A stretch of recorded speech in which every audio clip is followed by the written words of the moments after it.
Hello, everyone. It's my pleasure to welcome you today to our session with the Sudanese infectious diseases grand rounds. We are honored to be joined today by a distinguished speaker whose work bridges clinical excellence, cutting-edge research, and a strong commitment to global health. Dr. Ahmed Babikir. Dr. Babikir earned his medical degree from the University of Medical Sciences and Technology in Khartoum, Sudan. He then pursued postgraduate training in the United States, completing his internal medicine residency at Providence Hospital in Washington, D.C., followed by fellowships in infectious diseases at the University of Pittsburgh Medical Center and in medical microbiology at Emory University.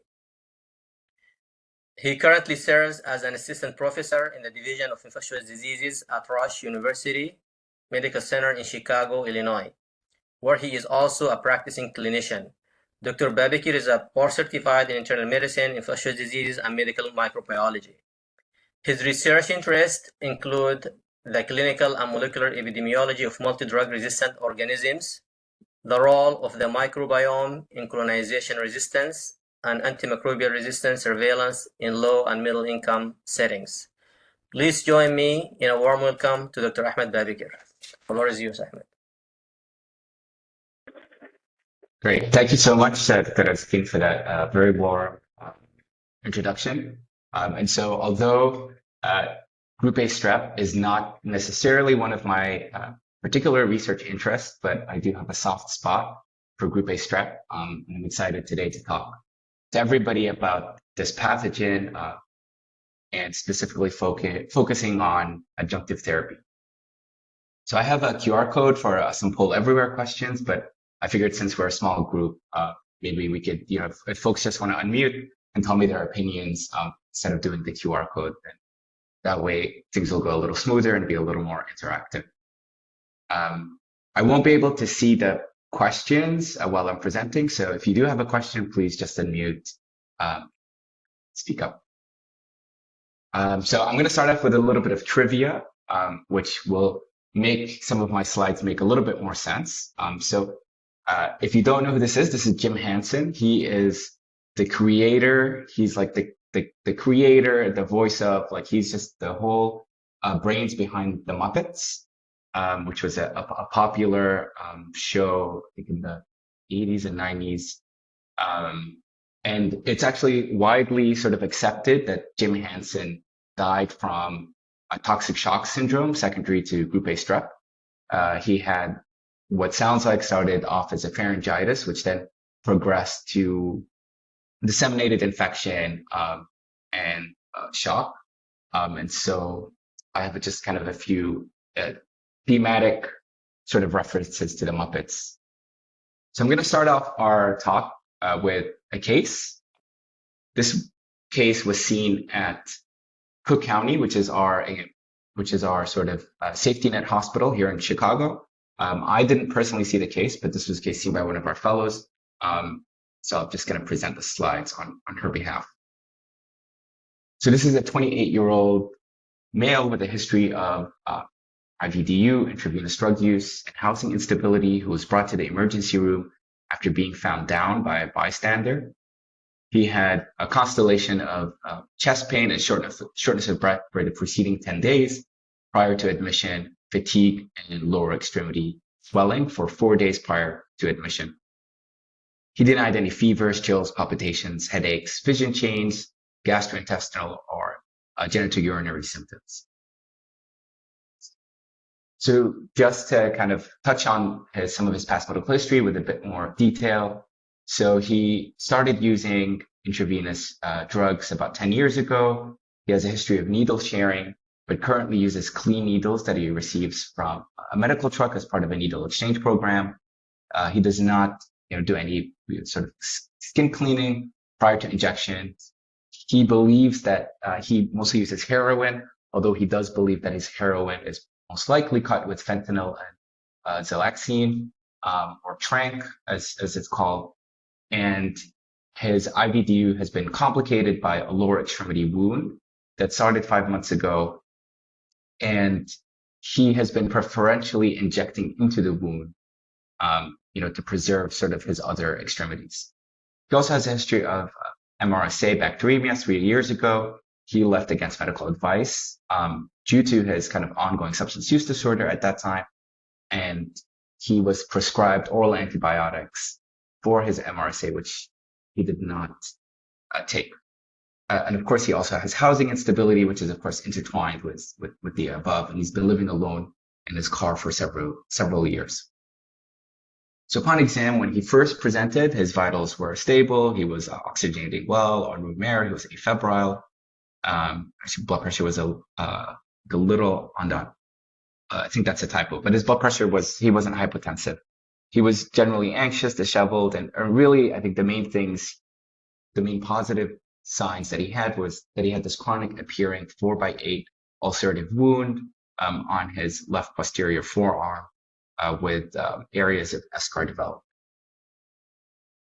His initial labs showed a neutrophilic leukocytosis with 2.92, hemoglobin of 7, platelets 1,000. His CMP showed acute kidney injury with a creatinine at 2.8. His initial HIV screen was negative. Syphilis screen was negative. He's Hep C antibody positive with an undetectable viral. As part of his workup, he ended up getting a chest X-ray, which showed an enlarged cardiac silhouette. And so he got a echo, which showed pericardial effusion, a large pericardial effusion with tamponade physiology. His right ventricle wall, so diastolic collapse. He had a non-compressible dilated IVC. And he also had a aortic root aneurysm, which was then later visualized on a CAT scan, which showed the pseudoaneurysm versus saccular aneurysm of the aortic root. It also showed the large pericardial effusion again, and he had some ground glass pulmonary opacities. So given these findings, he was admitted to the cardiac unit and underwent emergent pericardiocentesis, was removal of 1 liter at the drain place. His pericardial fluid analysis showed a WBC count of 65,000, which were predominantly PMNs, RBC 44, protein 6.8. However, the albumin and LDH were unable to be analyzed because the sample became hemolyzed. Post-procedurally, he was hemodynamically stable, he was on air, and he was started on IV vancomycin. So on day 2 of hospitalization, the ID team at Cook County got a call because of a positive blood culture, which was positive for a group A strep using their kind of molecular blood panel. A little later, his pericardial fluid culture was also reported as gram-stain positive with GPC in chains. So at this point, maybe I'll kind of like ask the audience, he's on vancomycin. He has group A strep in the blood. He has this pericardial effusion and tamponade. How many folks would anybody prescribe adjunctive antitoxin therapy for this gentleman?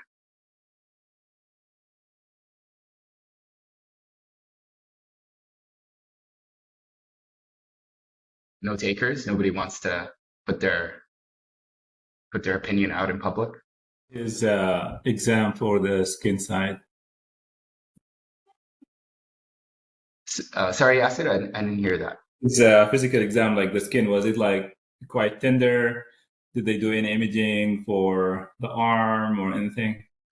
Yeah, that's a great question. I would say his exam, at least based upon what I heard from the fellow, was not overly concerning, other than this kind of more chronic appearing wound. And I think what you're trying to get at, Yasir, is was there any concern for necrotizing soft tissue infection? And I think at this point, no. Yeah, so I'm not sure if there is. I think most of the guidance or the literature is, from my understanding, is on like the neck fascia kind of physiology. I guess for other severe group A strep infections, I haven't recently looked it up, so I'm not sure if there is evidence for using adjunctive antitoxin. Although, given how sick he is, I think it makes sense to give it, but yeah, I'm not sure if there's a clear answer. Okay, great. Thanks, Yasir. All right, so we will move on, and like you said, we'll kind of talk about what literature there is outside of these clinical syndromes.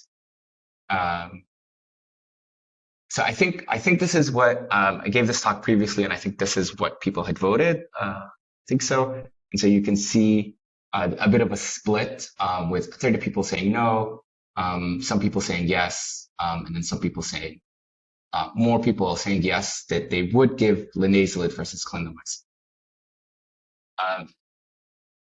But the ID team started him on IV ceftriaxone, so they switched him over to IV ceftriaxone monotherapy. And actually later on, his blood culture and pericardial fluid culture grew MRSA as well as the group A strep. So he was placed back on his IV vancomycin. Ceftriaxone was stopped, and he had serial echoes showing persisting moderate pericardial effusion despite the drain being in place. Cardiothoracic surgery was consulted, but they deferred any sort of further intervention as the patient was hemodynamically stable. Unfortunately, on day 5 of hospitalization, a code blue was called. A bedside echo showed a large pericardial effusion. The pericardial drain was interrogated with minimal fluid return, despite that it was in place. A bedside thoracotomy was done, which showed a large clot, and that was removed from the pericardium. However, there was no cardiac activity noted despite cardiac massage and intracardiac epinephrine, and the time of death was called on day 5 of hospitalization. So that's the case. And so I think, this case brought up a few questions for me, generally when thinking about group A strep.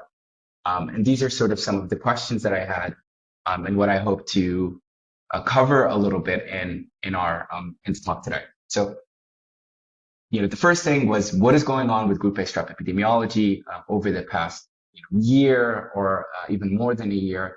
I've been feeling like we've been seeing more invasive group A strep, seeing more of it in the news. So kind of wanted to explore that. Wanted to talk a little bit about, the data behind the antitoxin use or adjunctive antitoxin therapy. And specifically, is there any sort of basis, or is this just sort of dogma that's been done and we've just kind of continued doing it? And then, like was brought up before, what is the role of antitoxin therapy in non-necrotizing soft tissue infections or streptococcal toxic shock syndrome, where the majority of the data exists, and this is usually where people use it. Okay, so what is going on with group A strep epidemiology?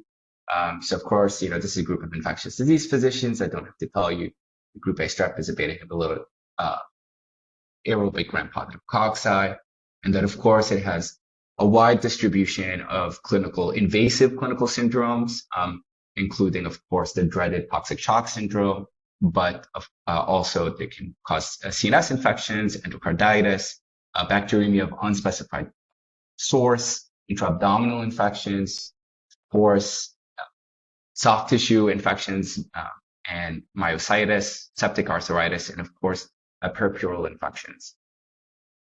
And despite generally being pan-susceptible to beta-lactams, invasive group A strep infection can have a high case fatality rate with 9 to 12% in US-based studies, but can be as high as 29 to 38% for some of the more severe syndromes.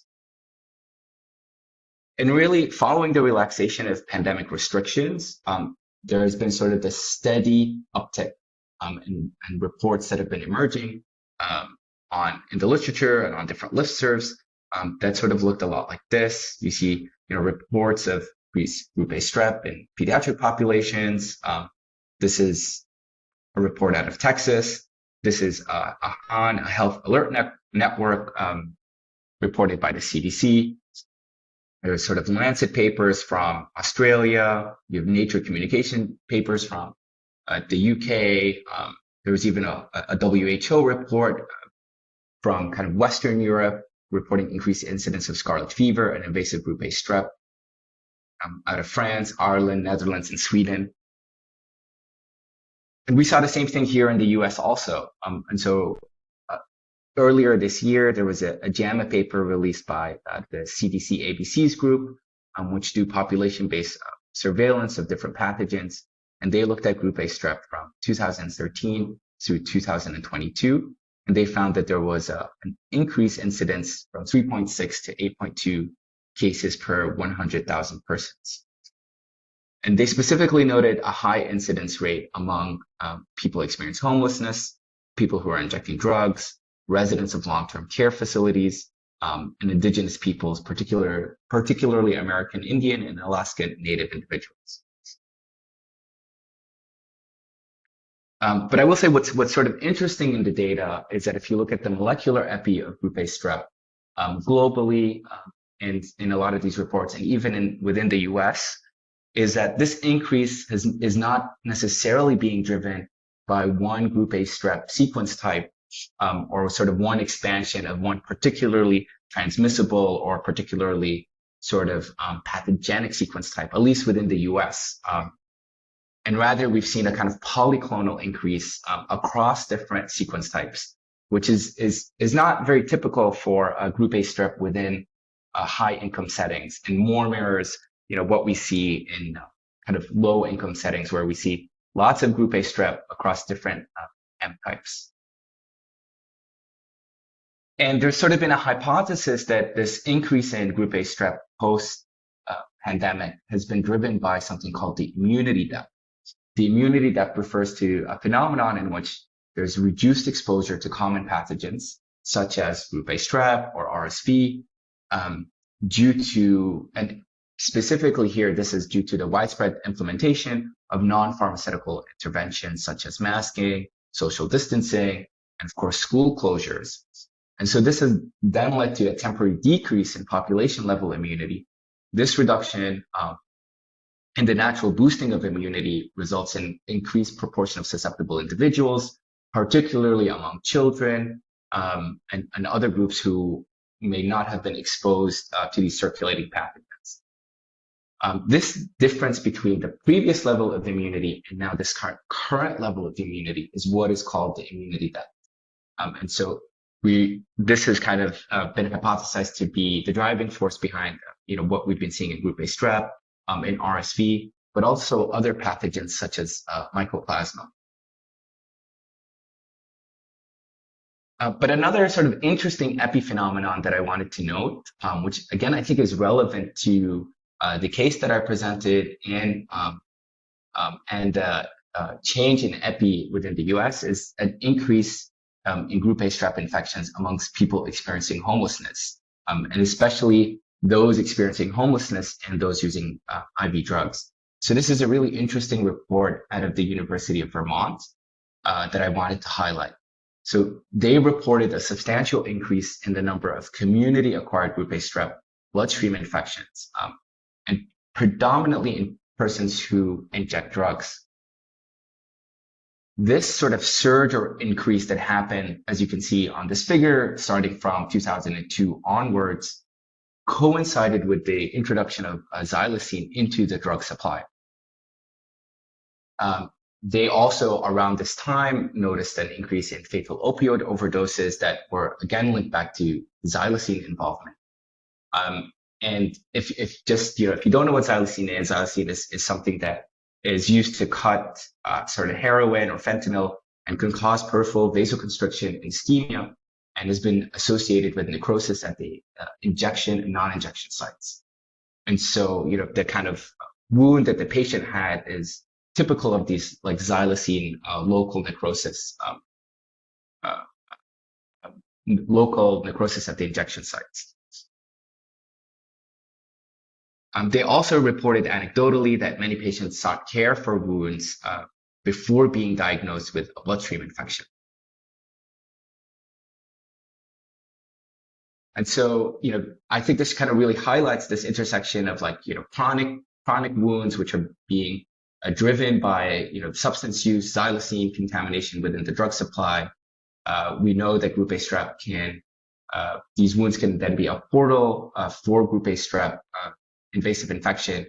And this is sort of in the background of now an increase in group A strep across the US. I think for the interest of time, I'm going to skip over our sort of local epidemiology in Chicago. And to sort of move on to the next portion, which is what is the data behind antitoxin use? Is it and I posed the question to a previous group: is this truth or dogma? But first, we'll take a step back and talk about group A strep pathogenesis. So we know that group A strep has a host of virulence factors. These include adhesion molecules, immunomodulator factors, such as hyaluronic capsule, the M protein, which is a major pathogenic factor, and of course, a number of exotoxins. And some of these exotoxins act as superantigens, which trigger excessive stimulation of T lymphocytes, leading to massive release of T cell mediators and resulting in a pro-inflammatory cytokine cascade, leading to toxic shock syndrome. Clindamycin is a laconicide antibiotic, which inhibits protein synthesis via the 15S ribosome inhibition. And it's recommended as adjunctive therapy for severe forms of group A strep infection. Specifically, it's called out in the 2014 iGAS guidelines for skin and soft tissue infections, and it's in the section of treatment of necrotizing fasciitis. But where did this recommendation come from?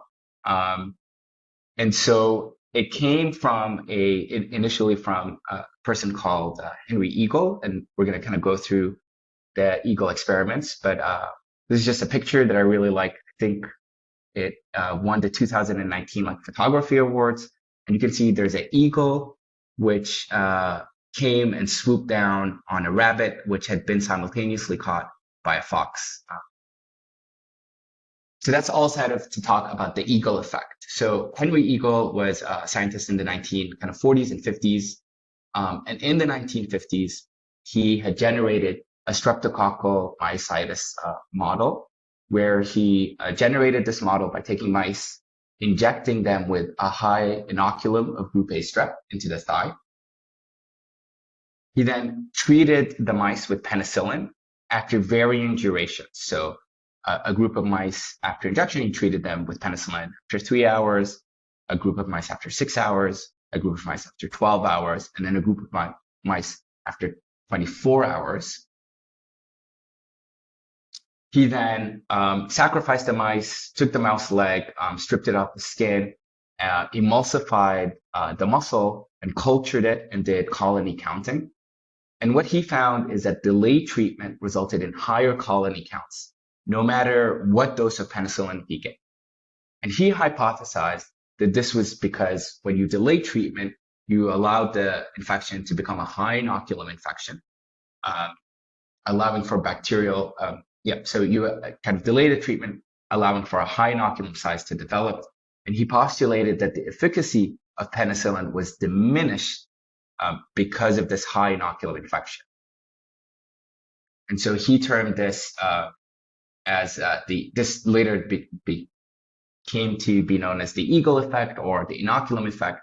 And the prevailing thought at this point, due to or what Henry Eagle thought, is that when the bacteria reaches a high inoculum state, it goes into a physiological stationary state. So the bacteria are no longer rapidly growing because they've already sort of grown. And at this point, they're less susceptible to the antibiotics.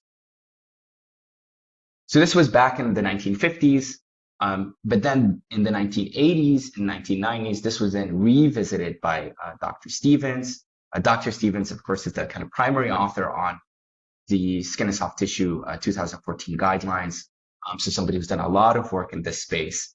And he decided to sort of take the same myositis model that was initially developed by Henry Eagle and sort of repeat the experiments, but with a few differences. So in his first, in one of the sets of experiments, he took different groups of mice, and some of them he infected at a low inocula, some of them he infected at a medium inocula, some of them he infected at a high inocula. And for all of these different groups, the low inocula, the medium, and the high, he then treated them with penicillin, ceftriaxone, and clindamycin. He once again sort of sacrificed the mice, and did colony counting to look at the results. And he confirmed what Dr. Eagle had initially seen, and that there was reduced efficacy of penicillin and here of ceftriaxone at high inocular infections compared to clindamycin. He did go one step further to try to look at a potential mechanism. And so, like we said, when the bacteria go into this, when we have this high inocular infection, the bacteria go into reach a stationary growth phase. And what he found by doing radioactive labeling of penicillin binding proteins, that whenever the bacteria enter the stationary growth phase, there's downregulation of the penicillin binding proteins. And thus he hypothesized that this downregulation of the penicillin binding proteins when the bacteria reach the stationary growth phase are really the reason behind the decreased efficacy of the beta-lactams in the high inoculum infections when compared to, of course, clindamycin, which doesn't act at the penicillin binding protein site. So just to kind of summarize what we have a series of experiments. We have experiments in the 1950s, and then a series of animal infections and experiments in the 1980s and 1990s, which showed that clindamycin has retained efficacy at high inoculums when compared to the beta-lactams. And of course, we also know that clindamycin has decreased, results in decreased exotoxin and virulence factor production due to inhibition of protein synthesis. And this was also demonstrated in sort of the late 90s, early 2000s, and in vitro models. However, we know that mice are not humans. So what is the human data to support the use of clindamycin or the use of adjunctive antitoxin therapy within group A strep? So again, if you go back to the IDSA guidelines, they cite two studies. So they cite the animal studies, and then they cite two uncontrolled retrospective human studies, which to be honest, if you really take a close look at these studies, they're quite weak.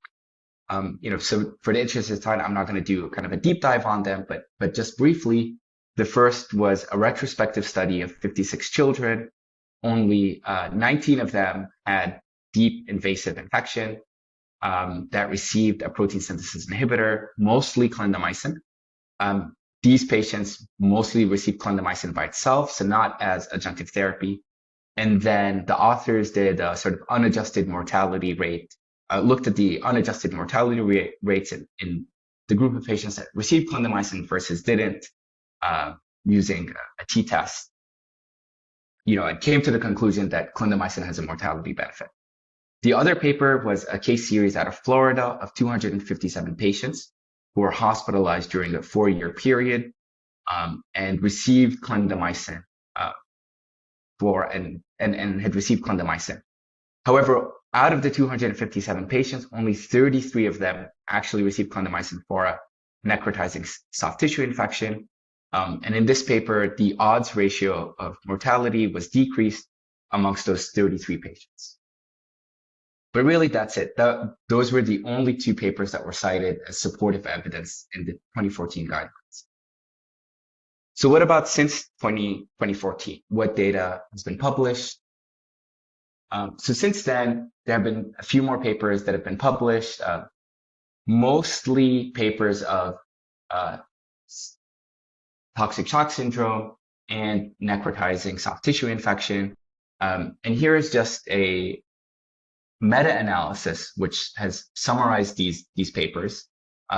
These are 8 clinical studies which have 1,827 patients, which across all of the studies, 850 of them received clindamycin, 977 did not receive clindamycin. And if you take this meta-analysis, clindamycin was associated with reduced mortality with an odds ratio of 0.45 with a confidence interval all below 1. And the iGAS regression analysis did not suggest a publication bias. So the majority of the papers sort of had, if not a significant association with clindamycin and reduction of mortality, at least a trend towards reduction of mortality. except for these two papers. So these were papers of NSTI, so necrotizing soft tissue infection. Specifically, the Hamada paper out of Japan had contrasting results, and the Brune paper, they both sort of had contrasting results. And when I look at these papers, and when you kind of look a little closer, perhaps the lack of association with clindamycin and the mortality benefit really might reflect that with necrotizing soft tissue infection, the mainstay of therapy is really not your antibiotic choice, but actually, doing surgery. And, perhaps the lack of association here just reflects improvements in recognition, prompt antibiotic therapy, surgical intervention, and IVIG use in these cohorts. However, we know that observational data, of course, and all of these studies were observational, is subject to significant bias, including confounding by indication and immortal time bias. And the other big elephant in the room, of course, is all of this data is for clindamycin. And over the past decade, we've seen the steady increase in clindamycin resistance. So again, this is data from the CDC APC group. And in 2011, they've showed 8.9% of isolates had clindamycin resistance, compared to in 2022, where 33.1% of clindamycin isolates, group A strep isolates had clindamycin resistance. And this can really vary by geography, as clindamycin resistance can sometimes track really heavily with particular EM types. And so you locally may have way more clindamycin resistance than 33%. And we do know globally there is a lot more clindamycin resistance. So I think this kind of brings up another question. So not only, should we be giving antitoxin therapy, but if we are going to give antitoxin therapy, does the presence of clindamycin resistance matter? Does that potentiate the efficacy of the antitoxin therapy or not? And so to answer this question, there's really not a lot of data out there, but there is, again, another mouse model paper that I want to highlight. And really, this gets cited all the time when this question comes up. So in this paper out of Italy, the authors took two groups of mice, 5 mice on each side, and infected and tried to recreate that same myositis model by injecting the mice in their thighs with group A strep. And one group of mice was injected with clindamycin susceptible group A strep, and the other group of mice was infected with clindamycin resistant group A strep. Following the injection of the mice with the susceptible and resistant strains, the mice were then treated with either high dose, low dose clindamycin, or just a placebo. After the infection, the mice, of course, then were sacrificed, and but leading up to that, the localized there was a measurement of the skin lesions daily and the bacterial load within the skin lesions by culture. And then the mice were then euthanized, and the tissues were homogenized, and the supernatants were taken, and the presence of DNase and SLO, which are both virulence factors, were measured. And just in summary, what these authors found was that the empirical treatment of the necrotizing myositis model with a high dose of clindamycin proved to be beneficial even when the infecting strain was resistant to clindamycin.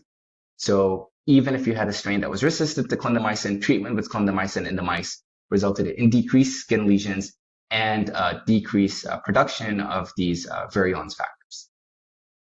There was a caveat that the authors mentioned that if you used lower doses of clindamycin, so if you had a kind of sub-inhibitory clindamycin exposure, this did lead to poor clinical response and increased bacterial expression of virulence factors. But this was across the board for both susceptible and resistant strains.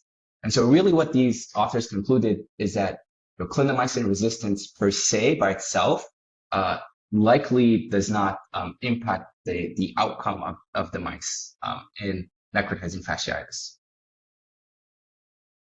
So what about clinical data?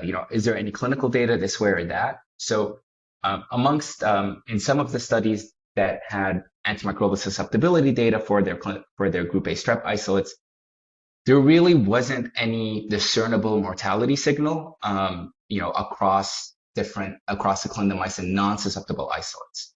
So in one paper, the mortality rate in clindamycin susceptible isolate was 10%, versus in clindamycin non-susceptible isolates was 7%. And there is a theory of reduced fitness with clindamycin resistance. This theory has emerged again in mouse models. So the same Dr. Stevens group have a more recent paper in 2022, where when they infected mice with clindamycin susceptible and clindamycin resistant isolates, they found that there was increased 12-day survival amongst the mice infected with the clindamycin non-susceptible isolates when you treated them with penicillin compared to those that had clindamycin susceptible isolates. And they hypothesized that, maybe for some reason, the clindamycin non-susceptibility caused a decrease in fitness of the strain. When you look at some more clinical data that may potentially support this theory of reduced fitness, one study showed that there was increased amputation seen in beta hemolytic NSTI infections with clindamycin resistant isolates, but not death. However, this study included polymicrobial infections with 28% of them having Staphylococcus aureus. They included non-group A strep and group A strep isolates together. And we do know that there is no mortality benefit with using clindamycin outside of group A strep. And once again, how important is antibiotic therapy in necrotizing soft tissue infections versus just source control? So just to kind of summarize this part, the data regarding whether clindamycin resistance impacts outcomes is a little mixed. If you look at the mouse models, they say that clindamycin resistance does not impact outcomes. And if it does impact outcomes, it may actually improve outcomes due to reduced fitness. But if you look at the clinical data, I would say that it's hard to say this way or that way. And maybe there isn't much impact. So this brings us on to what about linezolid as an alternative adjunctive therapy? So we know that linezolid has a broad spectrum of activity against gram-positive organisms. There's really zero reported resistance of group A strep to clindamycin the last time I checked the literature or the last time I checked the Sentry database. Linezolid also results in decrease of group A strep virulence and exotoxin production, similar to clindamycin.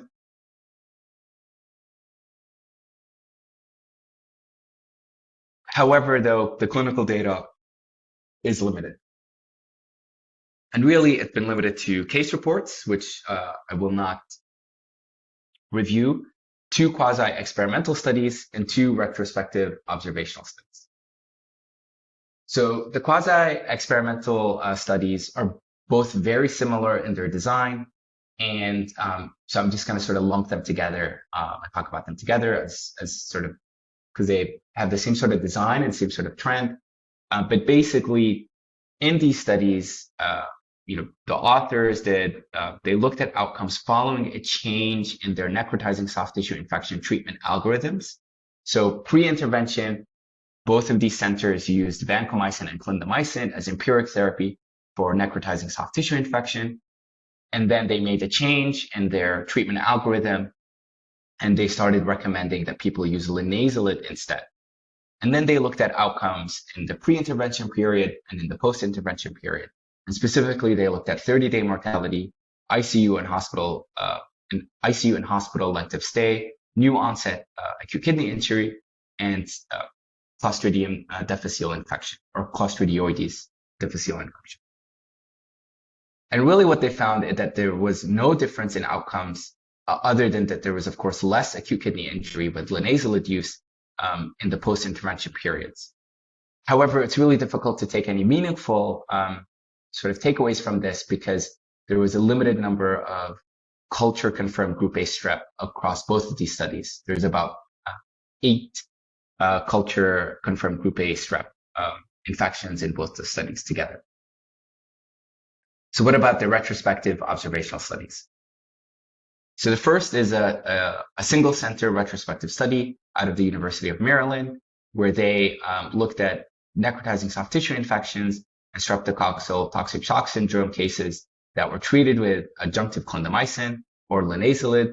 They had 26 patients in the clindamycin arm, 29 patients in the linezolid arm.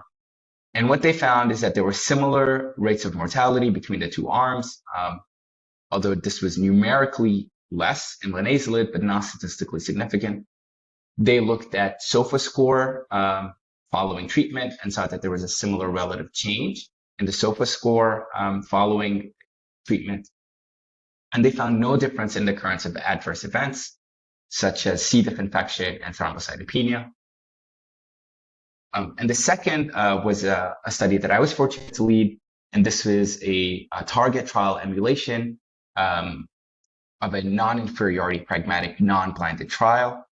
So this is, I know this is a little bit of a mouthful, but this is still a retrospective study that is designed to emulate a trial. And target trial emulation is sort of a new and emerging concept and trying to utilize observational data. And it really provides a formal framework to help you avoid the biases which are common to observational studies. And so I thought that I could just kind of go through what target trial emulation is and maybe use our study as an example of how we set it up as a target trial. And really, it's a two-step process where in the first step, you first have to articulate the causal question that you have in the form of a protocol for a hypothetical randomized trial that you would do. And then in the second portion, you then kind of look at your protocol of the hypothetical trial that you would like to do, and you then kind of crosswalk it to an observational study. So as an example, when we were thinking about the study, we were thinking, okay, well, if I wanted to do a clinical trial looking at clindamycin versus linezolid, how would I set up that clinical trial? And so you kind of have to first imagine what your trial would look like. And as you're imagining the trial, you then start writing a protocol as if you are going to do this trial. And the protocol really needs to have these kind of key components, which include eligibility criteria, treatment strategies, assignment procedures, follow-up, outcome, your causal contrast of interest, and your analysis plan. And this has been formalized by a group at, I think, somewhere in Boston. And they have lots of methodology papers if anybody's interested. So just to kind of use our study as an example, when we thought about our eligibility criteria, so on the left, I have our eligibility criteria for the hypothetical trial, and it would be that these would be adult inpatients. They would have to be receiving beta-lactam therapy for a culture-confirmed monomicrobial invasive group A strep infection, who can be randomly assigned within 72 hours of the culture, right? So you think about this eligibility criteria for your trial, and then you say, okay, I have this observational data set. How can I create a cohort from my observational data set which mirrors this eligibility criteria? And so how we did this under emulation, we took our EMR database and we looked for adult inpatients who had been receiving beta-lactam therapy, who had a monomicrobial invasive group A strep culture result from the microbiology data set, between a few years, who had received, who then, had also received an antitoxin therapy within 3 days of index culture to sort of mirror that assignment that we would look for in a randomized trial. Then we thought, okay, they would of course get, what treatment would these patients get? So in our trial, we'd want them to get a minimum of 3 days of beta-lactam therapy. We'd want the beta-lactam therapy to have been initiated within 3 days of the culture. And of course, like we said prior, that they need to be randomized to the antitoxin therapy within 3 days. And so again, we looked at our observational data, and basically anybody who did not, get 3 days of beta-lactam therapy within 3 days of the group A strep culture were removed and did not meet eligibility to be within our cohort. So you can kind of see how we have our randomized trial protocol, and then we try to sort of mirror that in the observational data set. The assignment procedure, again, sort of not to kind of harp on and repeat the same thing over and over again, but again, we sort of thought, how would people get assigned? They would be, of course, in a randomized control trial, they'd be randomized, and the randomization procedure is supposed to then make sure that the baseline characteristics are even across the two groups. So to emulate this, we decided to use propensity score weighting to create our two cohorts to try to create two groups that really had the same level of kind of comorbidities and the same level of confounding to sort of emulate the randomization process. We thought in a randomized trial, how long would we want to follow up these patients? And again, we had that be our follow-up period in the observational data. We thought of what outcomes that we'd want in what would our primary outcomes be, what would our secondary outcomes be in a hypothetical trial. And again, we tried to extract the same outcome data from the observational study. We, thought of how would we set up the analysis, what sort of analysis we would do in a randomized trial. And then we tried to think of the observational sort of equivalent of that and applied that.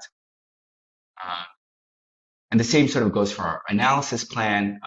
How would we do the analysis plan? We do, of course, some sort of survival analysis in a randomized control trial. And again, we tried to emulate that in the observational data set and use statistical methods that would be analogous to what we would use in a randomized trial. So that being said, so we created our observational cohort and we analyzed it just as the way that I described. And we had 1,095 patients who had received a beta-lactam therapy and an antitoxin therapy who met the criteria. 829 of them had gotten clindamycin, 266 had gotten linezolid. We used inverse probability weighting to account for baseline differences, and we found that there was no statistically significant difference in the adjusted risk ratio of in-hospital mortality. That was 9.8% for the linezolid group, 7% for the clindamycin, with an ARR of 0.92.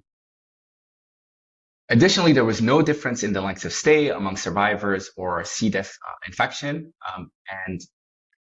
Because we were emulating a randomized trial and we wanted to emulate a non-inferiority trial, we had set a priority non-inferiority margin based upon sample size calculation and some preliminary data. And we found that the risk difference fell within the non-inferiority margin of 5%.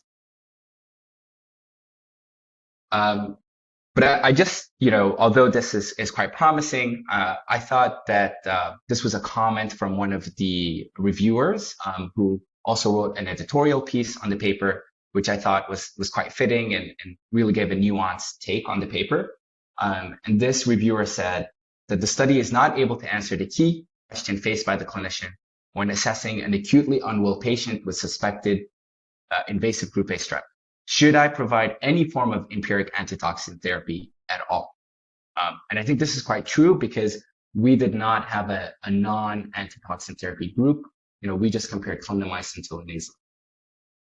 They then go on to say, it's doubtful that any observational study, even an emulated trial design, will be able to robustly answer this question. Our colleagues highlight the inherent challenges in undertaking a prospective trial to definitively answer this question. Such a trial would require a substantial sample size, require clinicians to have equipoise about providing or withholding antitoxin drugs to critically unwell patients, and would require randomization and initiation of therapy empirically before definitive identification of group A strep. And what they are sort of alluding to is, given our results, we then did a post hoc sample size calculation to see if somebody did want to do a trial, what sort of numbers they would require. And we found that if you wanted to be powered for a non-inferiority margin of 5% or 2.5%, you'd need 745 patients or 1,600 patients. And if you wanted to do a superiority trial, you'd need close to 6,000 patients. But lucky, I do think that the Australian SNAP group are working on some form of pragmatic trial moving forward to answer this question. And so, we may be able to get a more robust answer in the future. Okay, so this kind of brings me on to the last discussion point, which I think Yasser mentioned. This patient did not have necrotizing soft tissue infection and did not have Cox syndrome.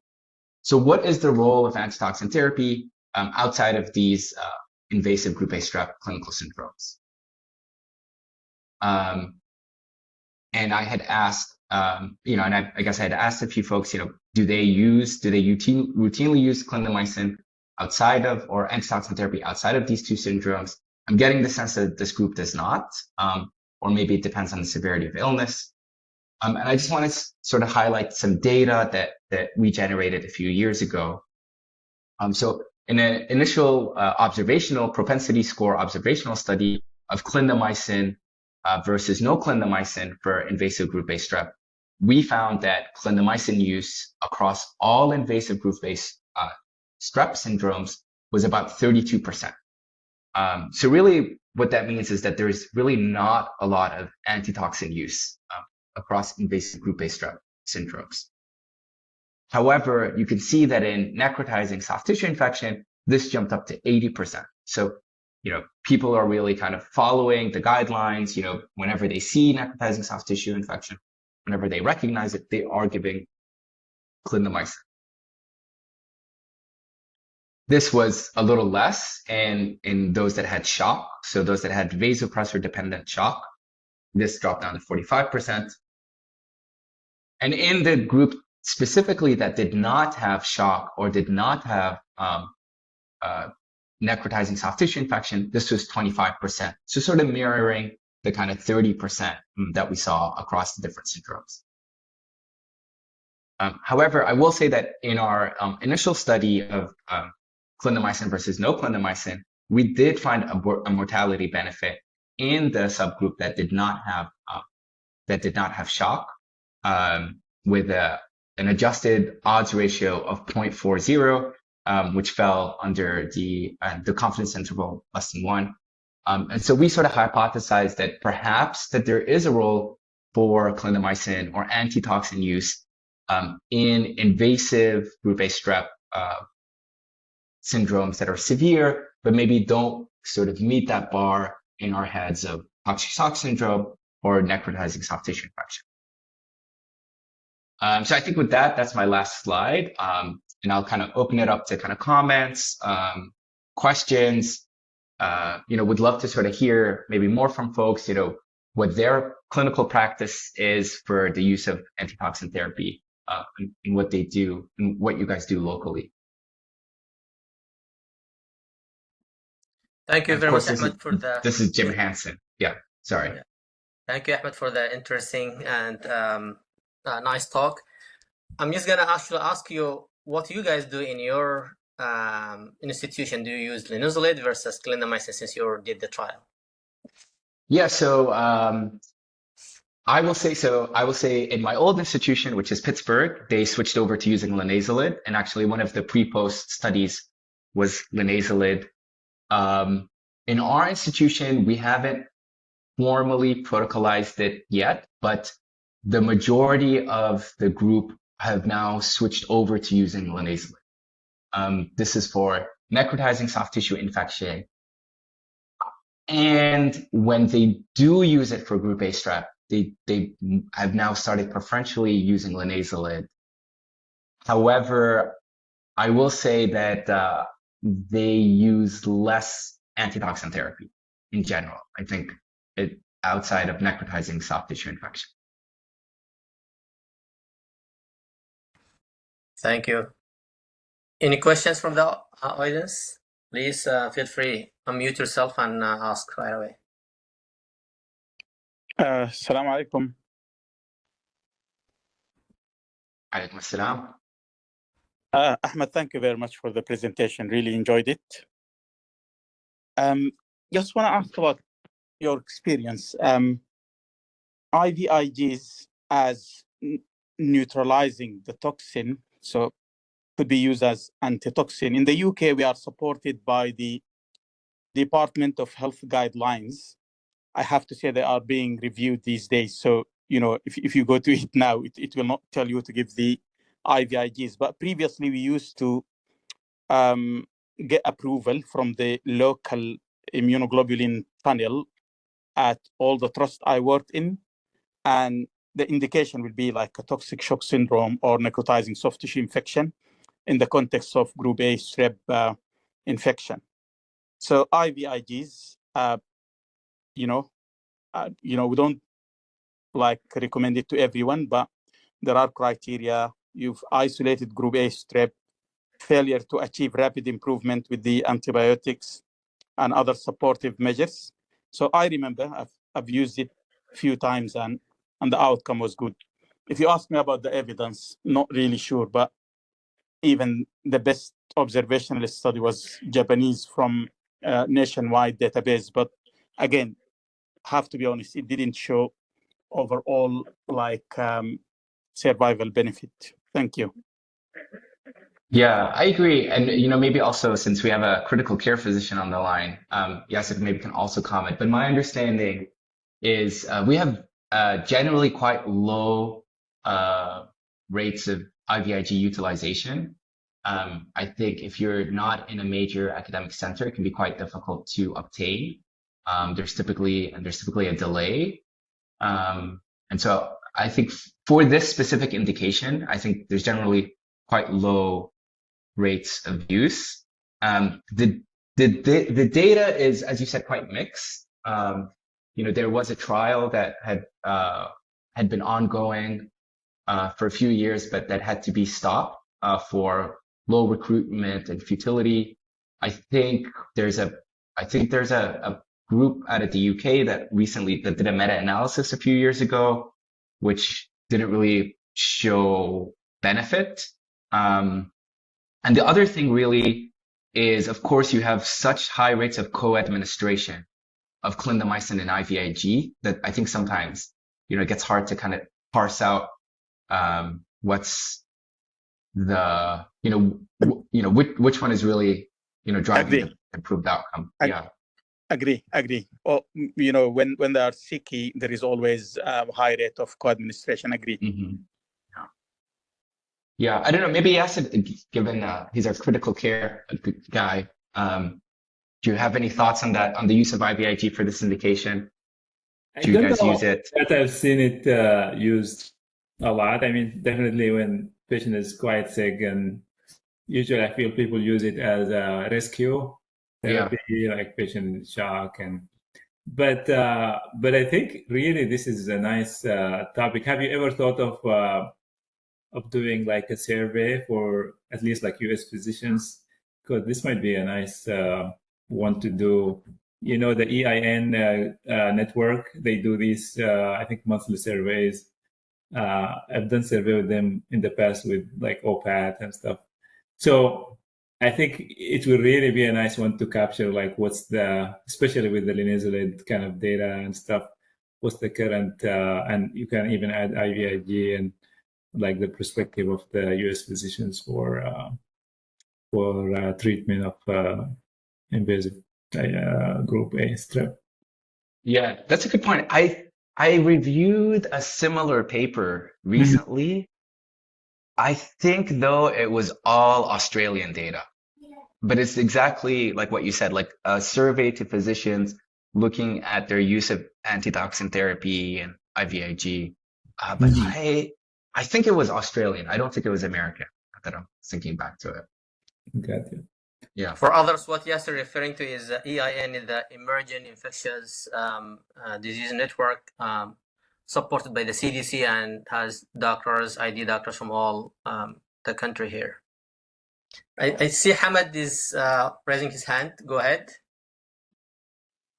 Thank you, Ahmed Babikir, for the, I will say, thought-provoking presentation of an important infection. I have a comment, and then I will just do some question. The comment you ask about practice for invasive group A, which is isolation from sterile site like blood cultures. Our practice, actually, we usually, for example, if the patient is stable, we, very similar to your survey, we don't add like antitoxin medication. But if the patient has, instability or shock or necrotizing fasciitis, then our rate of giving toxin is very high, more definitely towards clindamycin as compared to linezolid. So this is the practice.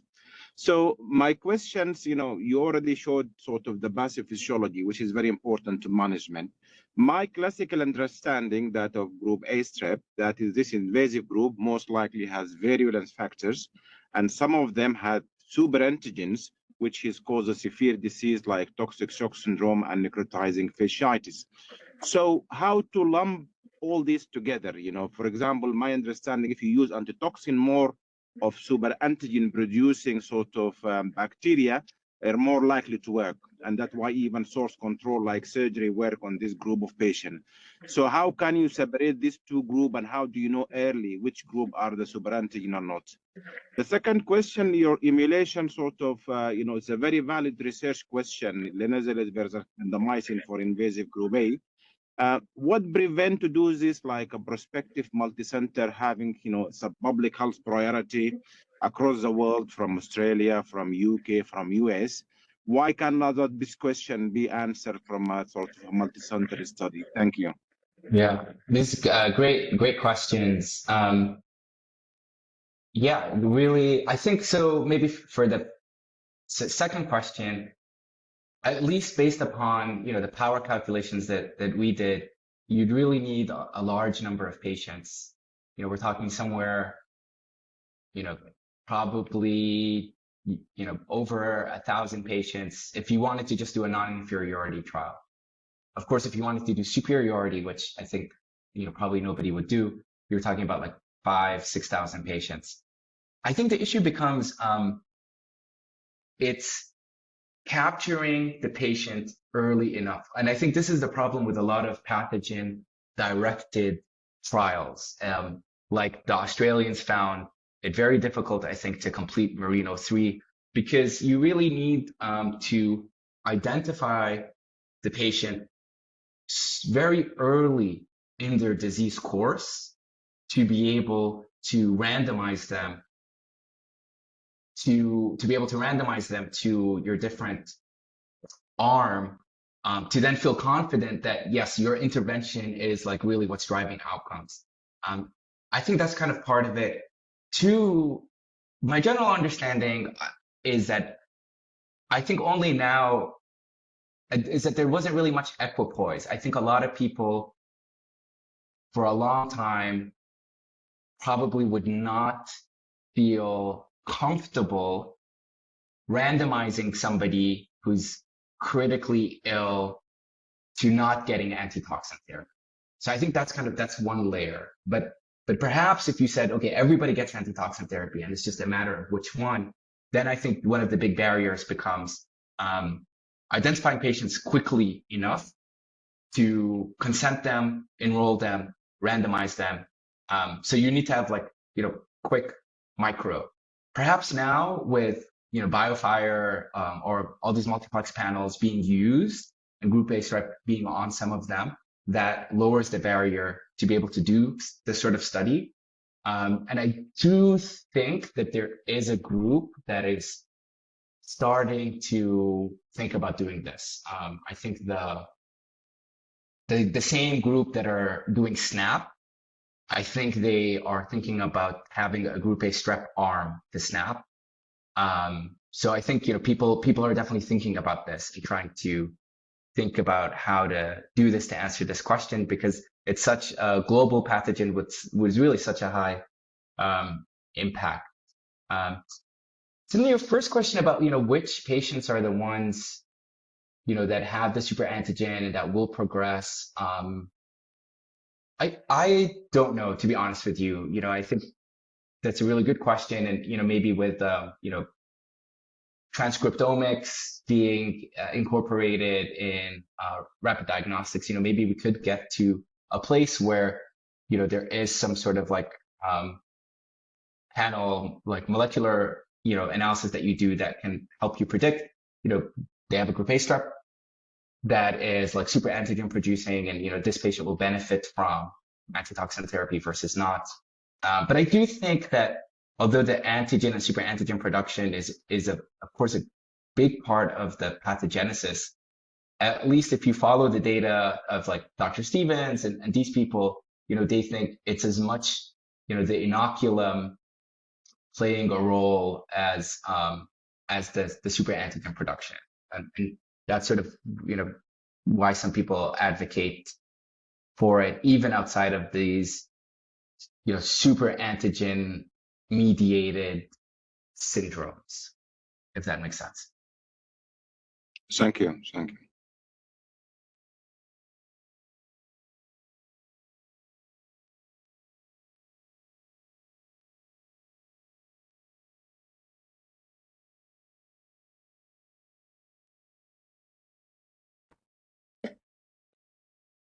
Any more questions? I guess a final question or a comment, like, I guess one piece to add to the complexity is, as you said, like time to intervention, whatever it is, time to antitoxin. Like, with sepsis data, they have been pushed, like, there is this traditional teaching that every 1 hour delay leads to, increased mortality. But I think some studies have shown that, generally speaking, I guess it's mostly gram-negative. That's mostly in gram-negative infection. I mean, in septic shock, and with septic patient not like that sick, I think you might have a little bit more of a room. So I wonder, have you come across anything saying like, has there been any link between delay in antitoxin and poor outcomes? Because if there is a safer room, then at least you can argue that if you do it within that period, then you might still get the better results. Yeah. I mean, this is exactly, I think, a big problem. I think it's so hard to study this. And this specific question is very difficult to study. And, delay to treatment is so linked with other confounders that in observational data, I think it's very difficult to get at this question. In our initial study, we did look at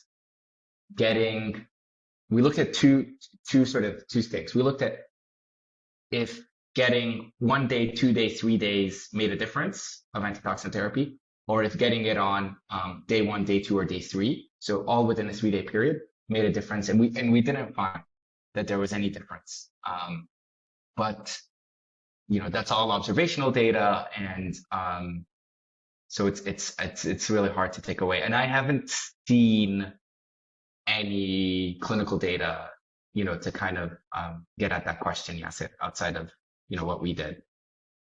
But this always comes up, and this is definitely like especially both of our papers. This was the main thing that the reviewers talked about. Thank you. Thank you, Ahmed, very much for the nice review of this topic. Thank you everybody for joining. Thank you for the questions, and always fun and an honor to present to this group. Thank you very much, and we'll see you guys next month.